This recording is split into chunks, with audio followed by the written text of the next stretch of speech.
Hare Krishna Prabhus.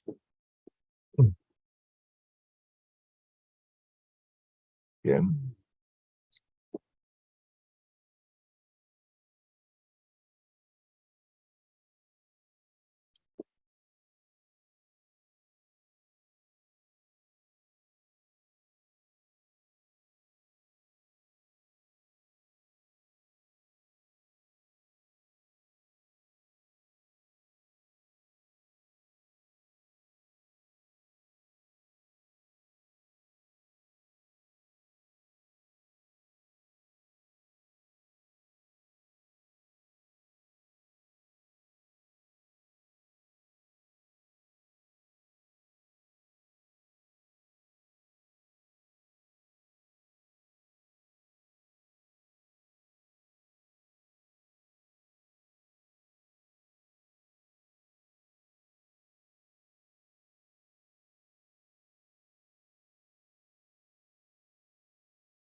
What shall we do, Prabhu?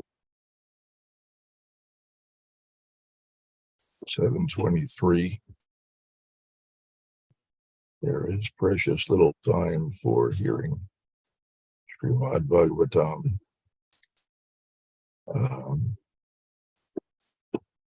seems safe to conclude that we are without, but something should be done. Today is an important devotional principle we should not neglect.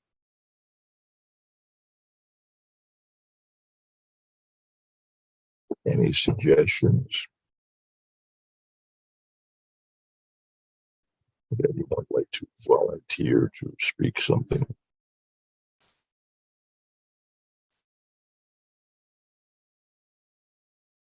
Gets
well, Prabhu's, it is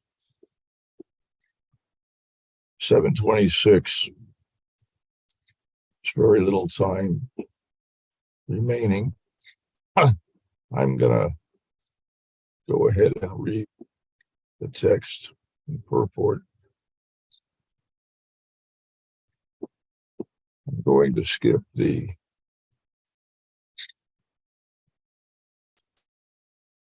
Chris.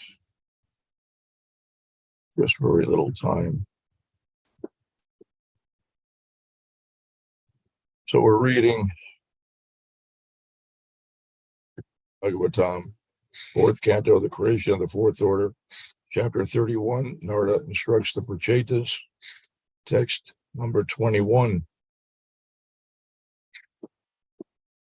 Translates as follows. Excuse me, my voice is a little hoarse this morning and a little hard to speak as I think I've now got an infection in my jaw. It's quite painful. Translation. Supreme Personality of Godhead becomes very dear to those devotees who have no material possessions, but are fully happy in possessing the devotional service of the Lord. Indeed, the Lord relishes the devotional activities of such devotees. Those who are puffed up with material education, wealth, aristocracy, and fruitive activity are very proud of possessing material things, and they often deride the devotees. Even if such people offer the Lord worship, the Lord never accepts them.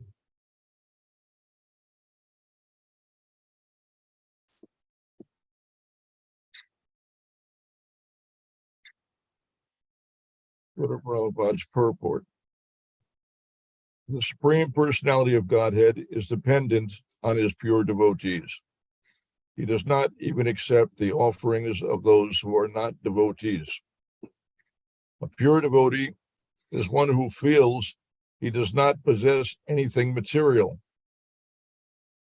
A devotee is always happy in possessing the devotional service of the Lord.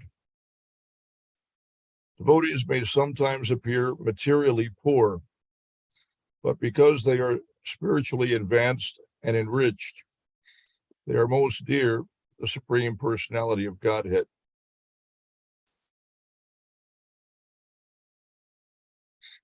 Such devotees are free from attachment to family, society, friendship, children, and so on.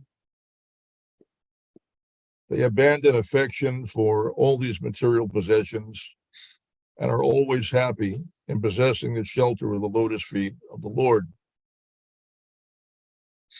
The Supreme Personality of Godhead understands the position of his devotee. If a person derides a pure devotee, he is never recognized by the Supreme Personality of Godhead. In other words, the Supreme Lord never excuses one who offends a pure devotee. There are many examples of this in history. A great mystic yogi, Dasa Muni, offended the great devotee Ambarish Maharaj. The great sage, Dasa, was to be chastised by the Shuddashan chakra of the Lord. Even though the great mystic directly approached the Supreme Personality of Godhead, he was never excused. Those on the path of liberation should be careful not to offend a pure devotee.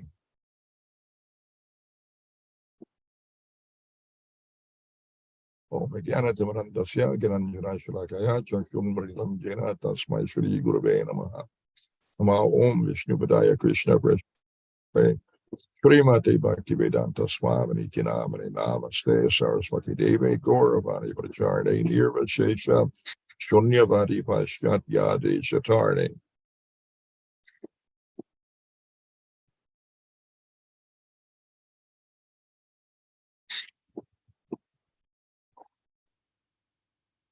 Here, again and again, all throughout Shastra, warnings about the gravity of offenses committed against the Vaishnavas.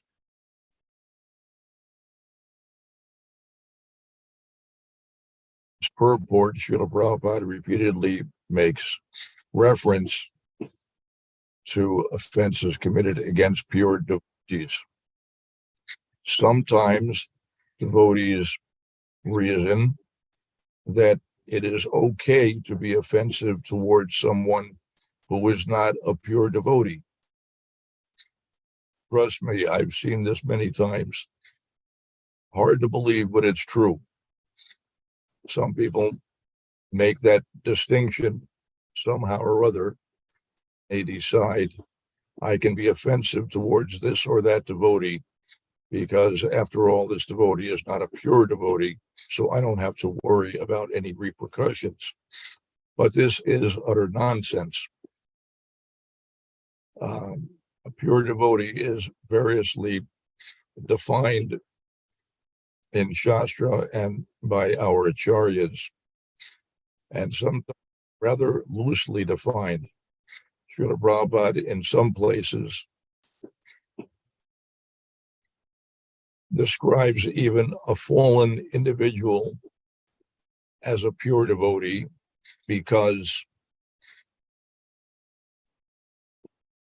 simply because he's engaged in devotional service. Because even though he may be in a fallen state, his intention is to render devotional service. And so it's just a matter of time before he is rectified and becomes actually fully a pure devotee. Srila gives a definition of a pure devotee right at the beginning of this purport. He says, a pure devotee is one who feels he does not possess anything material.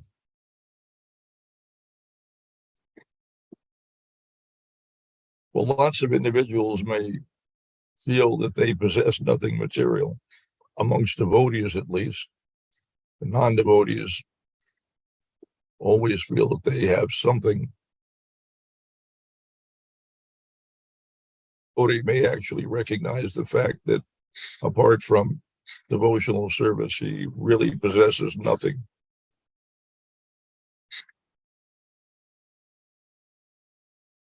That difficult and understanding to come to. But here, Srila Prabhupada indicates that constitutes a pure devotee, one who simply feels that he does not possess anything material.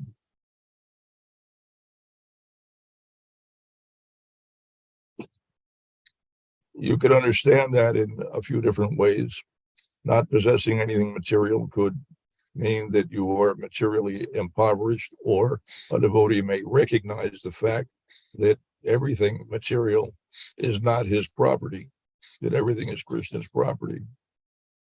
That's not hard to understand. Lots of devotees have that understanding from early on. And here Srila Prabhupada is describing them as pure devotees. Later in the verse, he talks about how serious it is to offend a pure devotee. But he just finished defining a pure devotee, simply someone who feels that he does not possess anything material. So we hardly find any justification in this purport for by offenses against certain devotees, distinguishing between them and pure devotees.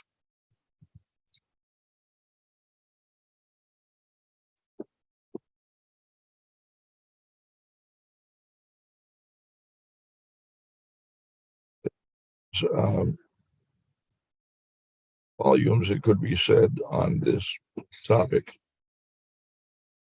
I'm sure I could do several days speaking on this topic.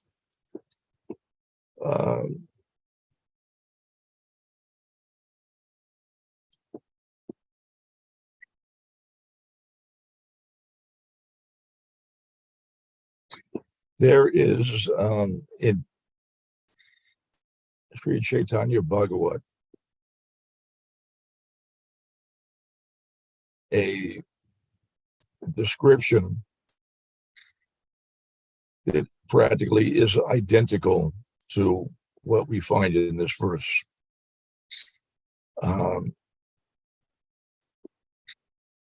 Everyone has access to Sri Chaitanya Bhagavat by Srila Vrindavan Das Thakur.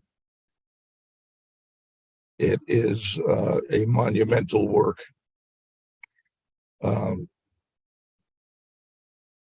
At least on par with Sri Chaitanya Charitamrita.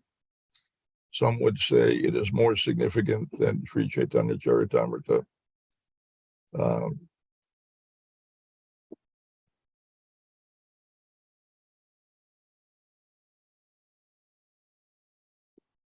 Anyway, I don't want to get off topic here, but I do encourage everyone to read Sri Chaitanya Charitamrita, because if you have not, then you're really missing out on an awful lot, an incredible amount of extremely valuable instruction, and heaps and piles of ecstatic Chaitanya Leela that you don't find anywhere else. Anyone would like a copy of Sri Chaitanya Bhagavat, you don't have it, I can get a copy to you easily. I can put together a digital copy. We have Sri Chaitanya Bhagavat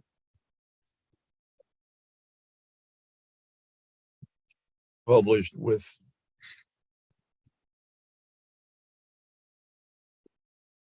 Srila Bhaktisiddhanta Saraswati Thakur published Sri Chaitanya Bhagavat with his own commentaries. So we have that. It has been reproduced in the desktop version of the database. And Srila commentaries are, of course, wonderful.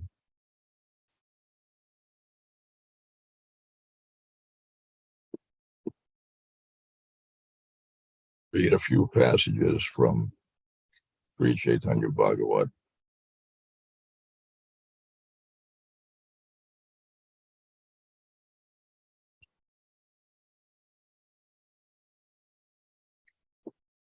I used to have extensive files on the topic of Vaishnava opera, and due to a computer crash, I lost them. So I have been slowly reconstructing my collection of references. And there was a particular verse that I remember. I was having some difficulty to find it. It is from Skanda Purana, which talks about the 6 types of Vaishnava aparad. I think it may be in Chaitanya Bhagavat, but I haven't actually found it yet. I haven't had a lot of time to look, but so Srila Bhaktivinoda Thakur, however, makes reference to this verse in his Sajjanatoshini.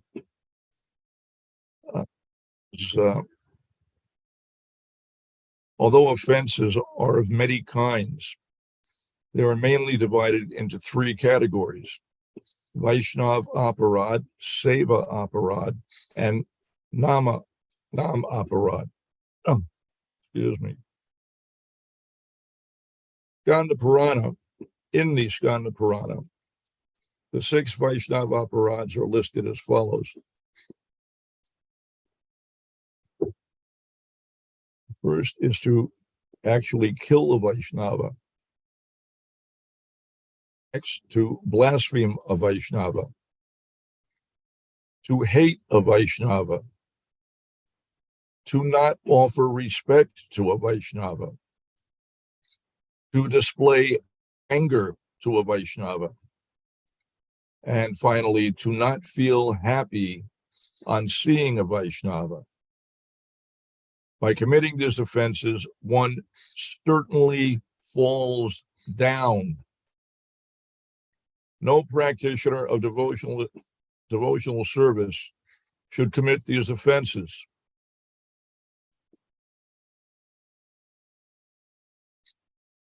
It goes on to say that Seva aparads are considered in regard to the deity worship. There are 10 types of Nam aparads, but everyone is familiar with those. But we want to focus on these 6 Vaishnava aparads. So, obviously, to kill a Vaishnava is quite offensive, and blasphemy of a Vaishnava, we are familiar with this. To hate a Vaishnava, this is variously described. To have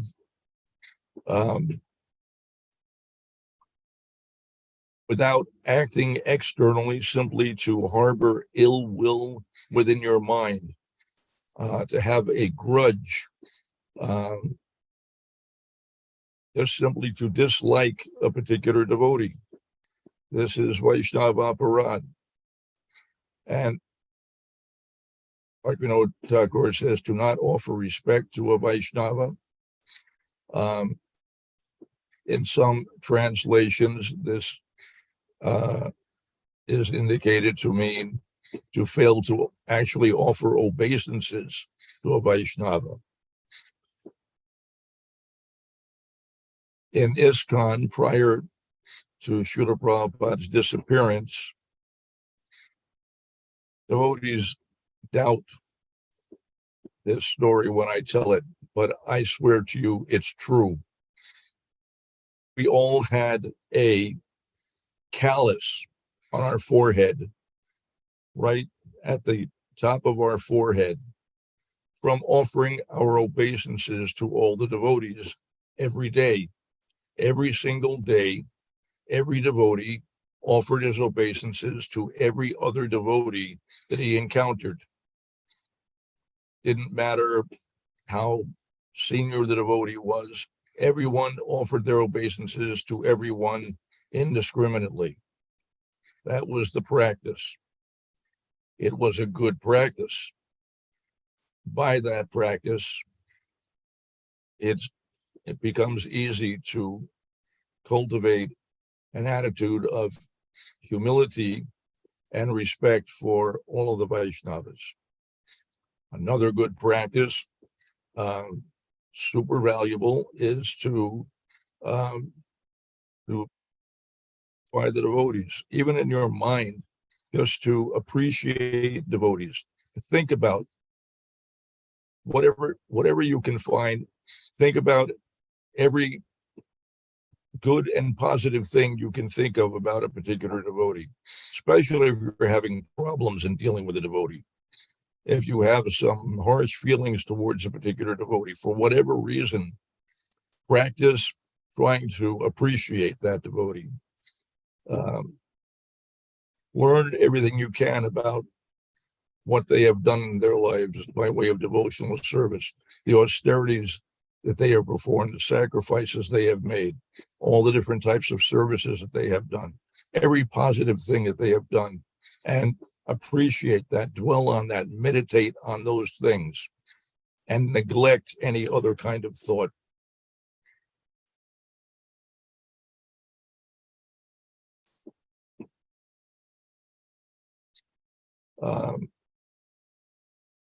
Here,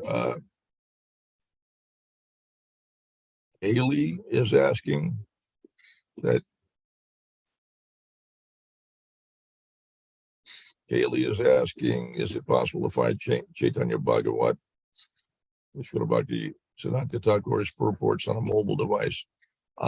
It might be, but not to my knowledge. We have it on the desktop database. I can share it. I'll put it on the Nagari connection so everyone has access to it.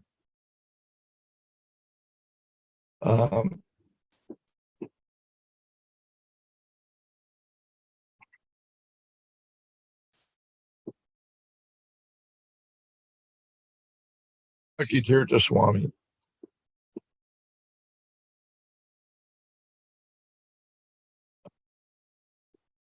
Paragraph about this verse from Skanda Purana. In his book entitled Reflections on Sacred Teachings, the sixth volume, in chapter entitled Vaishnava Aparad Manifests in Many Forms. He says, in the category of Vaishnava Aparad, there are 6 types of aparads listed in the Skanda Purana. One who kills a Vaishnava, one who blasphemes a Vaishnava, one who upon seeing a Vaishnava does not offer obeisances, one who gets angry at a Vaishnava, one who upon seeing a Vaishnava does not feel delighted. For translations, it says that Vaishnava Aparad, to fail to smile when you see a Vaishnava. About that.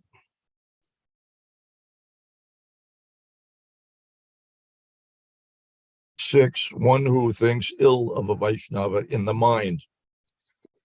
All these constitute offenses, although there may be a gradation of seriousness. We understand the seriousness of murder and blasphemy, but even to hold a grudge or feel anger towards a Vaishnava is considered an offense. It means that if there is someone who did something wrong or created a problem, we must consciously release that person from blame. If we're holding grudges, seeing others as non-Vaishnavas, that mentality will create problems in our devotional lives. Even if someone is covered by the mode of ignorance and has wronged us by their activities, if he or she is a Vaishnava, we are at risk if we offend them. You cannot offend any devotee.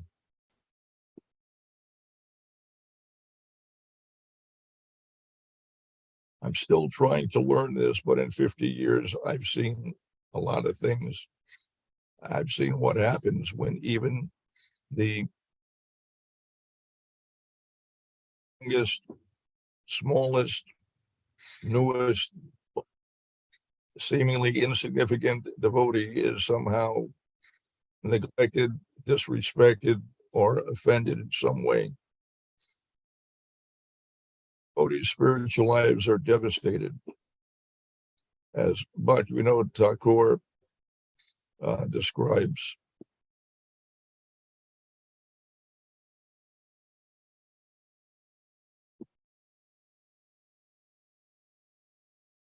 He says that by these offenses,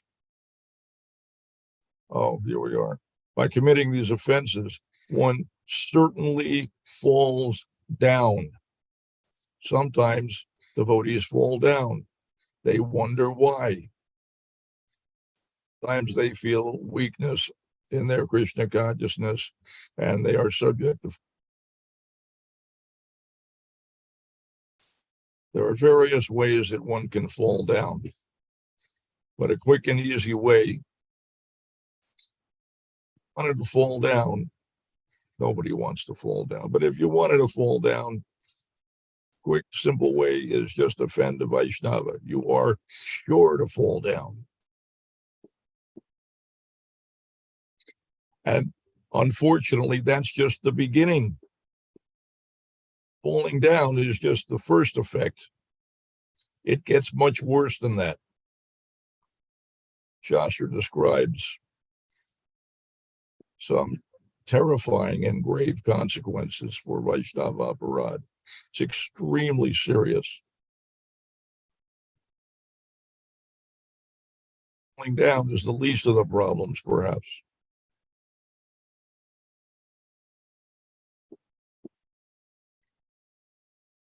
Not a lot of time left, but I'll try to read a few things from Chaitanya Bhagavat.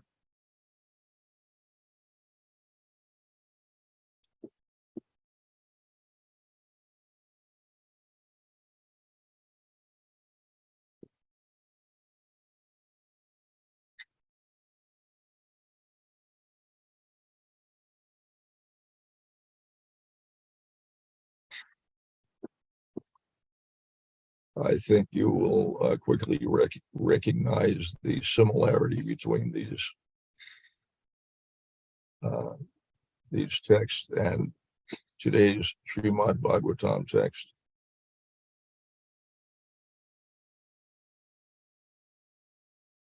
This is from the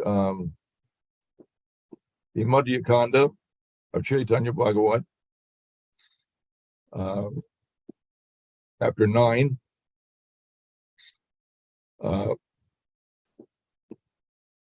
In the section of chapter 9, which discusses the glories of Sridhar.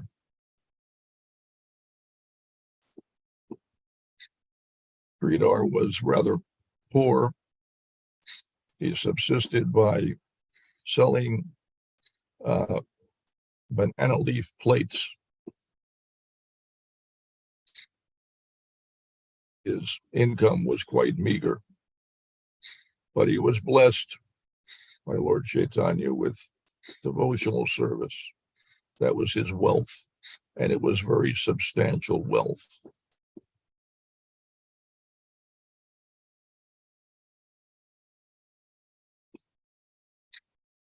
The Lord said, "O Sridhar, you are my servant. That is why you are able to see my opulences. That is why your mind does not deviate from me. Thus, I am giving you devotional service that is confidential to the Vedas." Srila Bhaktisiddhanta gives some wonderful purports in this chapter, and all the chapters, of course. And some of these are lengthy. We don't have time for them, unfortunately. I could excerpt this section. I'll make that available as well on Gita Nagari Connections. Jai Jai Dvani Kaila, but I'm not going to bother reading this. Just translations. All the Vaishnavas chanted Jai Jai as they heard the benediction given to Sridhar. He had no wealth, no followers, and no education. Who can recognize such servants of Lord Chaitanya? What is the value of education, wealth, beauty, fame, and high birth? They only increase one's pride and bring about one's fall down. In millions of kalpas, Lord Brahma will never see that which Sridhar received simply by selling bananas and banana stems. One who is full of false pride and is envious of the goal of life falls down to an uncertain future. One who ridicules a poor, uneducated, saintly person goes, as a result of his actions, to the hell known as Kumbhipaka. I'll read this purport. Bhaktisiddhanta says, those who, while busy gratifying their senses out of madness, see an absence of worldly opulence and worldly education in a Vaishnava, and on seeing that absence, dare to ridicule him, are, as a result of their actions, tortured in the hell known as Kumbhipaka. In the Skanda Purana, Markandeya speaks to Bhagirata as follows: my dear king, if one derides an exalted devotee, he loses the results of his pious activities, his opulence, his reputation, and his sons. Vaishnavas are all great souls. Vaishnavas are all great souls. Whoever blasphemes them falls down to the hell known as Maharorava. You can find a description of some of the hells in the 5th canto of Srimad Bhagavatam. It is absolutely terrifying. There are more detailed descriptions in Garuda Purana and elsewhere. If anyone's interested, I can share those as well. Siddhanta goes on to say, he is also accompanied by his forefathers. So he falls down, he goes to hell, and he takes his family with him. Whoever kills or blasphemes a Vaishnava, whoever is envious of a Vaishnava or angry with him, and whoever does not offer obeisances or feel joy upon seeing a Vaishnava certainly falls into a hellish condition.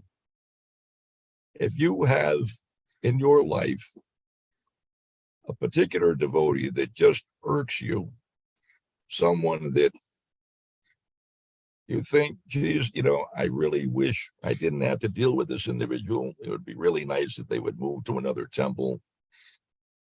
I really don't particularly care to have to see this person or deal with them. You, dear Prabhu, are in serious trouble. Very serious trouble. You need to rectify that.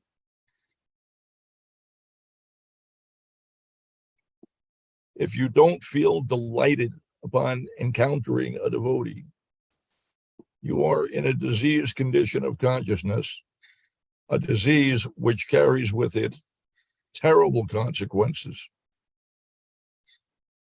It's very, very serious. I can't stress it enough. If you have something like that going on in your life, it must become your immediate top priority. That has to be rectified immediately, without delay, because it will destroy you. Not just spiritually, but materially as well. You will lose everything in your life. Everything dear to you will be lost. And as described here, you will even lose your sons, if you have any. Even your forefathers to hell along with you. It's gravely serious. It's incredibly serious.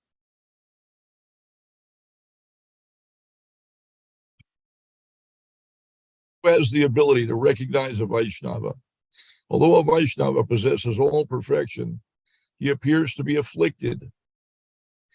Srila Bhaktisiddhanta says, foolish people, maddened with worldly knowledge, cannot recognize a Vaishnava. All perfections are within the grip of a Vaishnava, but he is indifferent to those perfections.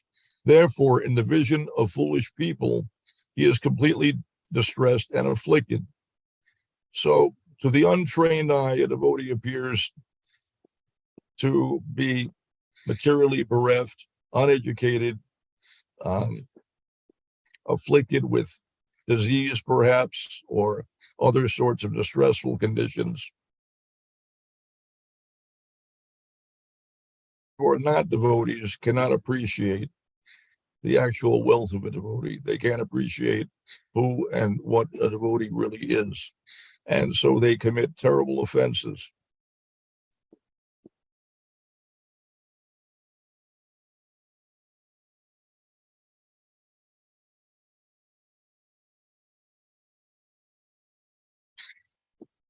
I'll run through.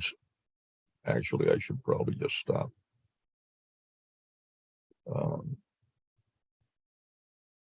We're out of time. It's 8 o'clock. I could continue reading some of these texts until the deity doors open. They're just doing the offering now, so you still have a few more minutes if you want to keep discussing. Okay, perhaps I should open the floor for discussion. If anyone has any questions or comments, criticisms, anything at all.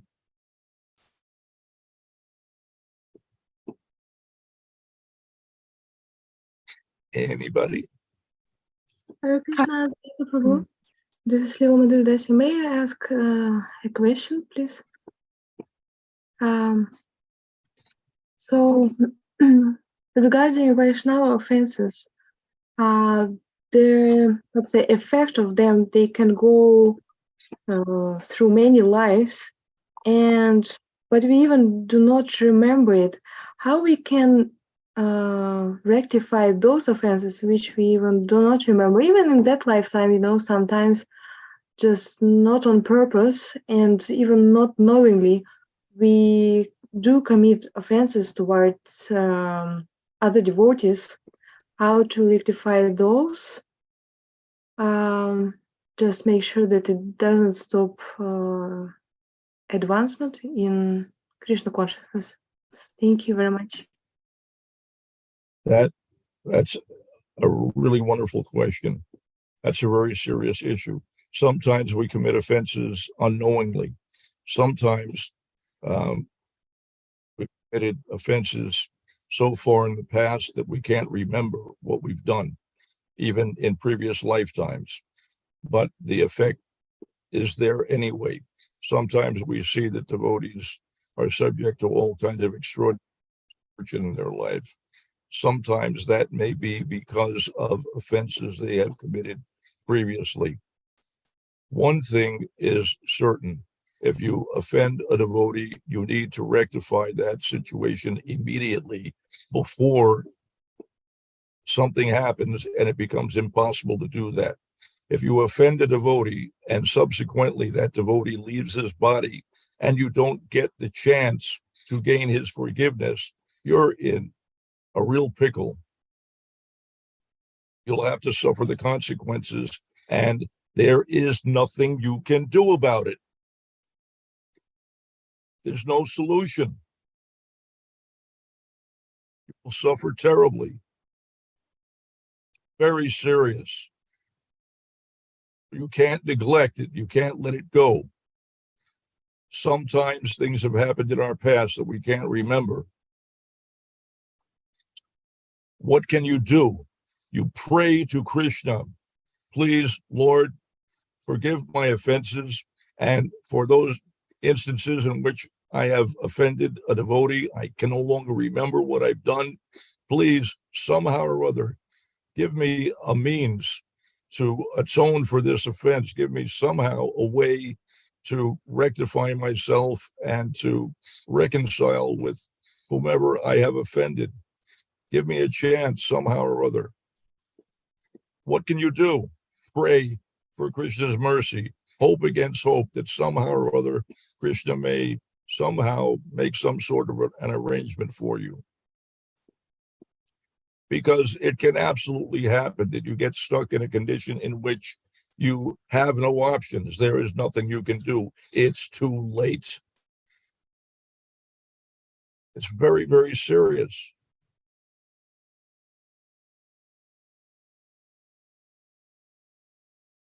You know, it's not a very palatable subject matter when we talk about some of the grave consequences to sinful activities and offenses. But at some stage of a devotee's development, you have to learn about these things and give consideration to them. You have to learn about it early on. You can save a lot of pitfalls, avoid a lot of very serious problems, and your path of progress will be much smoother. But we find in Shastra, if you read extensively in Shastra, there are descriptions that are absolutely terrifying. Terrifying. There are ways, for example, that you can become a ghost, and it is permanent. Permanent. You will never, ever be able to gain release from that condition. It's described in Garuda Purana. There is a way for that to happen. There are some very terrible things that can happen, and the hells that you can experience. Read a description of some of these hells. We just heard about Kumbhipaka and Maharorava. These hells are unbelievable, absolutely terrifying, very, very serious.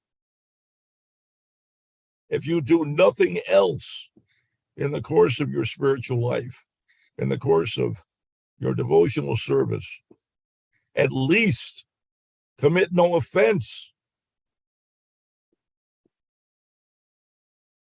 My gosh, you have to at least do that. Otherwise, whatever you have accomplished in the course of your spiritual life is all ruined. You lose everything. Or do you think, well, you know, whatever I do in devotional service is never lost? True, unless you offend a Vaishnava, then you lose everything. All of your advancements, everything wiped away. We have a hand up from Kaylee. Hare Krishna. Yeah, Hare Krishna. Thank you for this class. It's been really enlightening actually. On this devotee offenses and simple things is just not showing respect to devotees. I have two questions actually. So the first one, I remember when I first came to Krishna consciousness, it was more so for an apology. I kind of paid obeisances to someone for being late to Krishna lunch, and it was kind of in public. And the devotee kind of chastised me. He said that no, we do not pay obeisances like in public like this. So that kind of made me a little bit nervous to then like pay obeisances. Like, okay, maybe it's weird, maybe not, a thing. And we don't really see people doing it as much anymore. But I don't know. What are your thoughts? I mean, I wouldn't mind. I think it's really sweet when we do see devotees. They'll come together and they'll do it if they haven't seen each other for a long time. But to wake up every day and be like, seeing the same people and still offering obeisances is so sweet. But I don't know. It seems like maybe devotees don't always like it. So what are your thoughts on that? I would do it. Okay. Once upon a time in ISKCON, we all did that. Every day, we never failed to offer our obeisances to all the other devotees. And we did that anywhere and everywhere. Sometimes it may be that in certain venues, there may be non-devotees that are put off by that kind of behavior. So in those sorts of settings, we fold our hands, we approach another devotee, we fold our hands, we bow our head, and we recite the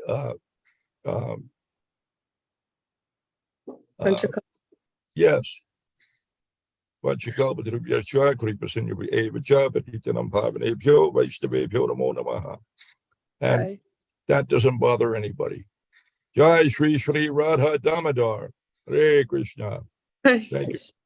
Thank you, Prabhu's Hare Krishna. Oh, I do have one more question actually on upcoming devotees. So Okay. so if we have like maybe there's a devotee that we're maybe just not quite getting along with, and it's not like maybe not so offensive, we've even had this like, okay, we've come together and said, okay, hey, we're clearly not getting along here so well, we don't want to make offenses.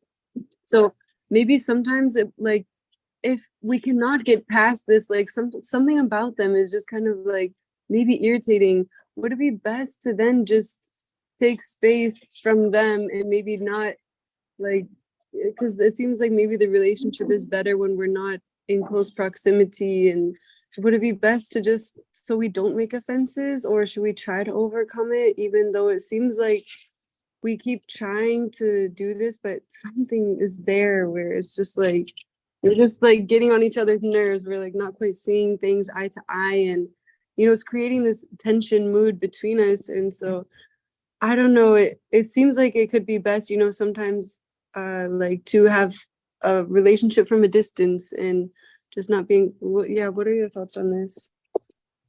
The best thing is to talk it out, clear the air, and somehow or other resolve the differences. Sometimes there are individuals that are just badly behaved, and sometimes it's better to avoid their company. At least there be offenses committed. What can be done? But that's not ideal. We don't want to have that kind of an attitude that, we avoid a particular Vaishnava for whatever reason. The principle is we should feel joy when we see a Vaishnava, any Vaishnava, even they're badly behaved, even they've got some particular problems.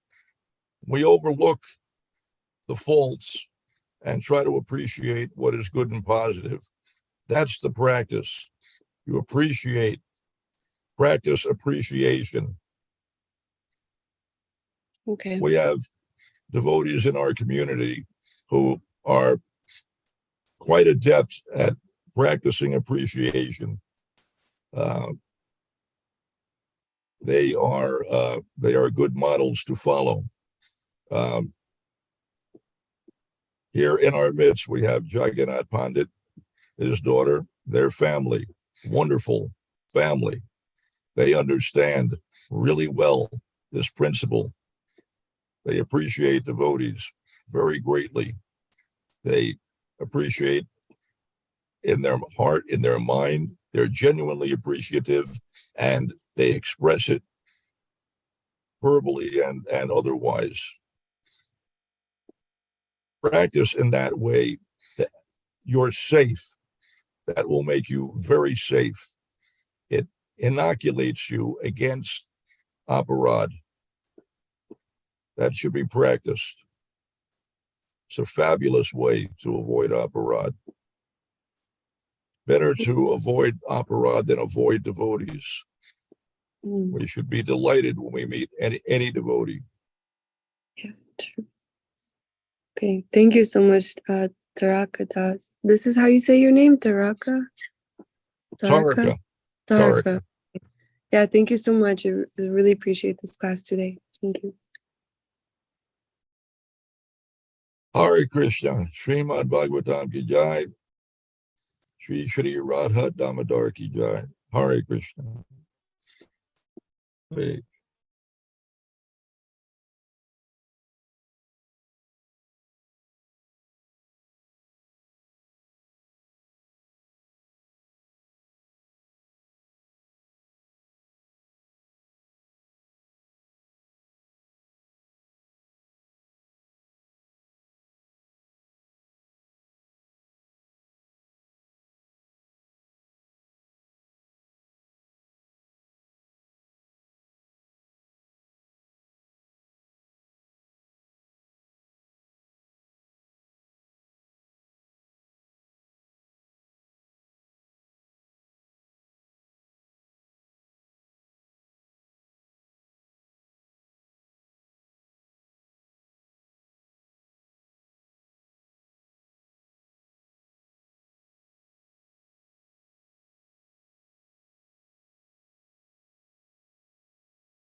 Krishna Jai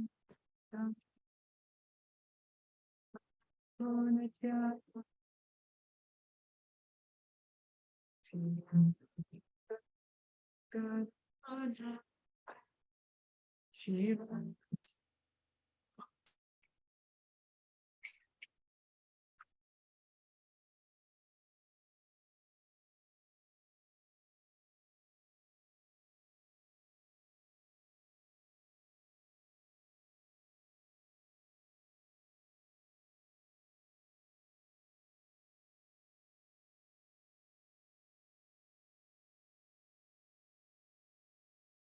Hare Krishna Krishna Hare Rama Hare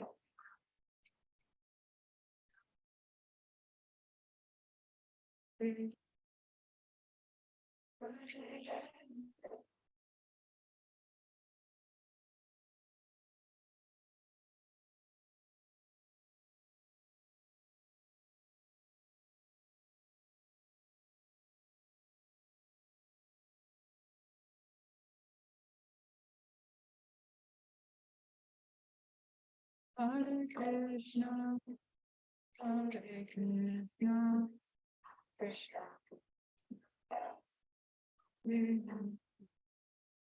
Hare Rama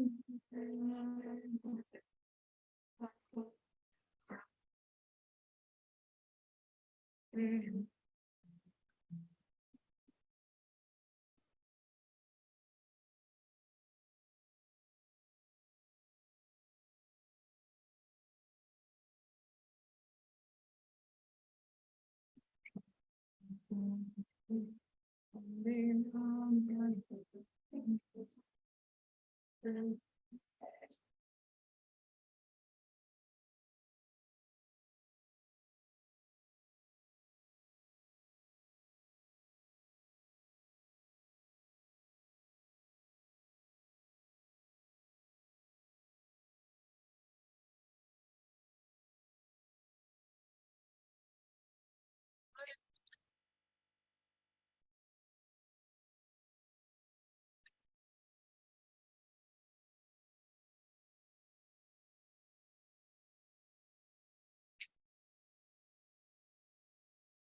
Hare Krishna,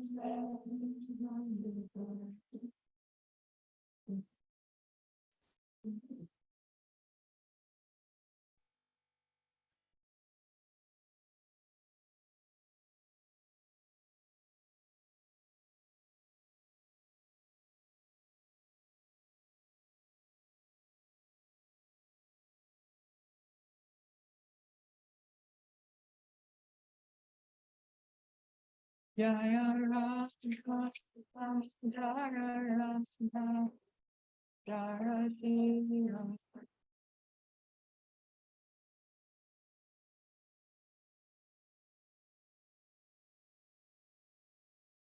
Jaya Rasta, Rasta, Jaya Rasta, Jaya Shri Rasta.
Hare Krishna, dear devotees, Prabhus, thank you for your association. Wishing you a happy Krishna conscious day.